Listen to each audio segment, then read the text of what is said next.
Assalamualaikum warahmatullahi wabarakatuh. Salam jumpa, salam sejahtera untuk Bapak Ibu saudaraku semua. Berjumpa lagi dengan saya, Mantri Sanyo. Masih kita berbagi ya Bapak Ibu, berbagi cerita, berbagi pengalaman, juga berbagi pengetahuan. Masih di seputaran pompa air ya Bapak Ibu saudaraku semua.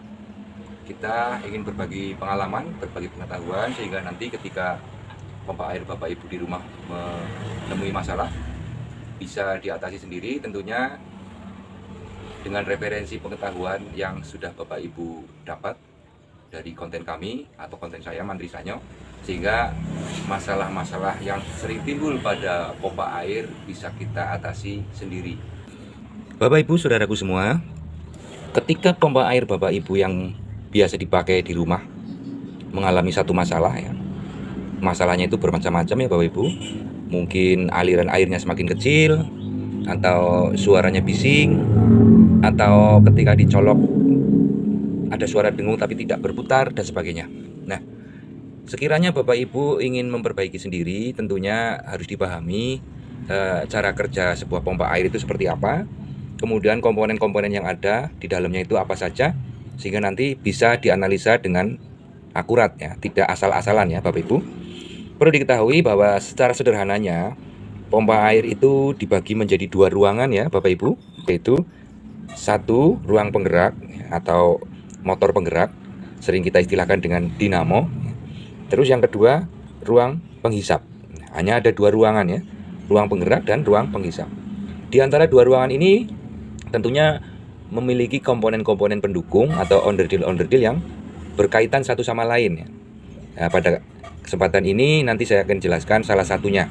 Di dalam ruang penggerak atau ruang dinamo itu ada beberapa komponen pendukung, antara lain satu gulungan dinamo ya, gulungan dinamo, kemudian rotor as seperti ini ya Bapak Ibu, ini rotor as, kemudian kapasitor itu bentuknya ada yang segi empat, ada yang silinder, ada yang berwarna hitam, ada juga yang berwarna putih seperti ini. Nah, lalu di dalam rotor as itu ada laker, kemudian ada inti besi. Ini komponen yang ada di dalam ruang penggerak atau motor penggerak ya. Sekali lagi, di dalam motor penggerak itu ada gulungan dinamo di sini, kemudian ada kapasitor, kemudian ada laker as. Ini laker as, ada dua, depan belakang. Kemudian ada inti besi. Nah, sedangkan di ruang penghisap, nih Bapak Ibu, saya buka tutupnya ya. Nah, di ruang penghisap itu ada, ini namanya impeller. Ada impeller, kemudian di belakang impeller ada seal. Bentuknya seperti apa? Ini kalau kita beli di toko itu satu paket isinya 3 macam ya, 4 macam ini. Ada ring keramik putih, kemudian ada sealnya, ini sealnya, kemudian per dan ring, kemudian ada tutup impeller. Nah, ini komponen yang ada di dalam ruang hisap, termasuk ruang hisap ini sendiri juga menjadi sebuah komponen ya, namanya keongan ya. Tukang Sanyo mengistilahkan ini namanya keongan. Nah, Bapak Ibu saudaraku semua, pada kesempatan ini saya ingin menjelaskan mengenai seal ya. Apa fungsinya seal dan bagaimana cara kerjanya seal. Di sini saya ingin tunjukkan, ini yang saya pakai contoh adalah seal untuk pompa air Shimizu ya. Di dalam ruang hisap bagian paling belakang di sini ada seal. Nanti saya lepas dulu. Nah, untuk melepas di depan ring itu ada pengunci. Ini saya lepas dulu penguncinya.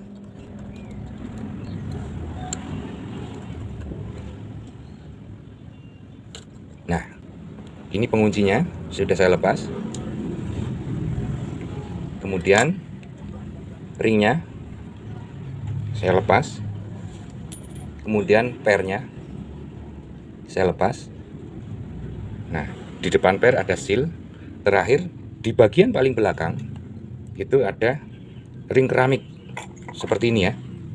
Ring keramik yang dibungkus memakai karet. Ada wadahnya, itu paling belakang. Nah, kita berbicara cara kerjanya. Bapak Ibu Saudaraku semua, ketika pompa air kita nyalakan, yang bergerak itu asnya ya. Asnya bergerak. Nah, seal ini berfungsi untuk melindungi ruang hisap ini tidak kemasukan angin dari celah antara ruang dinamo dan ruang hisap dari celah ini. Nah, sehingga ketika as ini bergerak, berputar, memutar impeller sebagai alat hisapnya, itu nanti tidak ada angin yang masuk dari celah belakang ruang hisap. Nah, cara kerjanya seal bagaimana? Nah, Bapak Ibu semua, kita perhatikan. Pertama, kita lepas dulu ring kancingnya seperti tadi. Kita lepas dulu, kemudian kita urut satu persatu. Nah, ring keramik yang berwarna putih sudah mapan menyatu dengan bodi ruang hisap seperti ini. Kemudian sealnya ini terbuat dari karet ya Bapak Ibu. Ini ada elastisitasnya, terbuat dari karet. Kemudian dikunci memakai pir berbentuk cincin seperti ini. Pir berbentuk cincin. Nah, kemudian diameter lubang seal ini tentunya harus lebih kecil dari diameter ukuran as. Maka ketika dimasukkan, ini ringnya saya pasang dulu. Maka ketika dimasukkan, ini presisi lubang seal ini betul-betul menjepit as ya. Presisi lubang seal ini betul-betul menjepit as ini. Sehingga di sini terjadi kerapatan di bagian celah seal ini menjadi kerapatan. Kemudian keramik yang ada di depan ini akan bertemu dengan keramik yang ada di seal.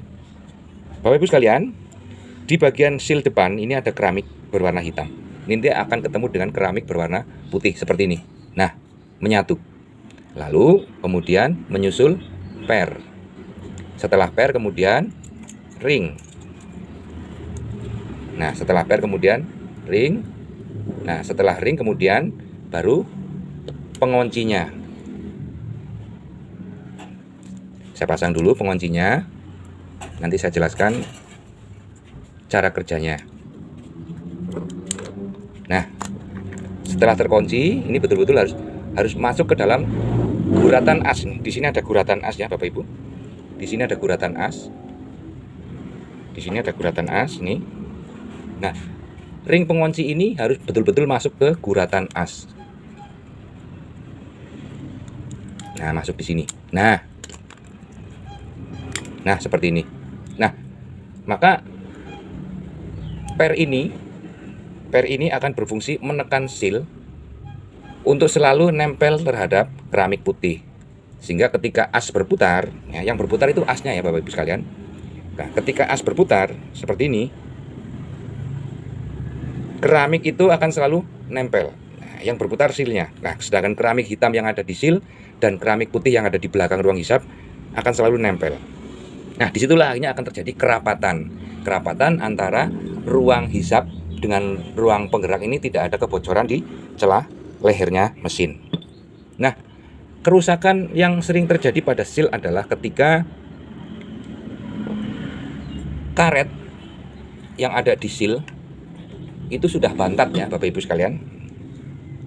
Elastisitas dari karet ini udah bantat atau diameter lubang seal ini udah melar, sehingga ketika masuk ke as ini longgar. Disitulah terjadi celah angin bisa masuk dari leher mesin, atau per yang dipakai untuk menekan seal supaya menempel terhadap keramik putih ini patah. Bisa juga terjadi seperti itu, sehingga tekanan keramik dengan keramik ini terjadi longgar, akhirnya ada kebocoran dari celah keramik. Jadi ada dua potensi bocor. Pertama dari melarnya diameter lubang seal sehingga di dalam posisi as ini longgar, atau per ini patah sehingga keramik tidak nempel. Akhirnya mesin akan kehilangan kekuatan hisap karena terlalu banyak angin yang masuk dari celah lubang as yang datang dari ruang dinamo. Nah, demikian Bapak Ibu Saudaraku semua, sedikit pengetahuan mengenai fungsi seal pada pompa air. Tentunya bisa dipahami ya Bapak Ibu. Satu lagi, ciri-ciri atau tanda-tandanya seal sudah bermasalah adalah ketika Pompa air yang Bapak Ibu pakai setiap hari ini, setelah pemakaian beberapa tahun, 2 tahun atau 3 tahun atau 4 tahun, itu lambat laun aliran airnya tidak semakin deras tapi semakin mengecil ya. Tidak deras seperti pada saat awal pemasangan, tapi lama-kelamaan mengecil. Itu salah satu sebabnya adalah seal yang ada di ruang hisap itu mengalami kebocoran. Sehingga terlalu banyak angin yang masuk dari celah leher mesin, sehingga kapasitas air yang terhisap dari sumur nggak kuat maksimal. Nah, demikian Bapak Ibu Saudaraku semua, sedikit bercerita pengetahuan bagaimana fungsi seal pada pompa air. Sampai jumpa pada konten saya yang berikutnya, tentunya akan berbagi cerita, berbagi pengetahuan mengenai komponen yang lainnya yang keterkaitannya dengan masalah-masalah yang timbul pada pompa air. Semoga ada manfaatnya. Jangan lupa klik tombol like, share maupun komen, dan juga subscribe. Demikian kurang lebihnya. Assalamualaikum warahmatullahi wabarakatuh.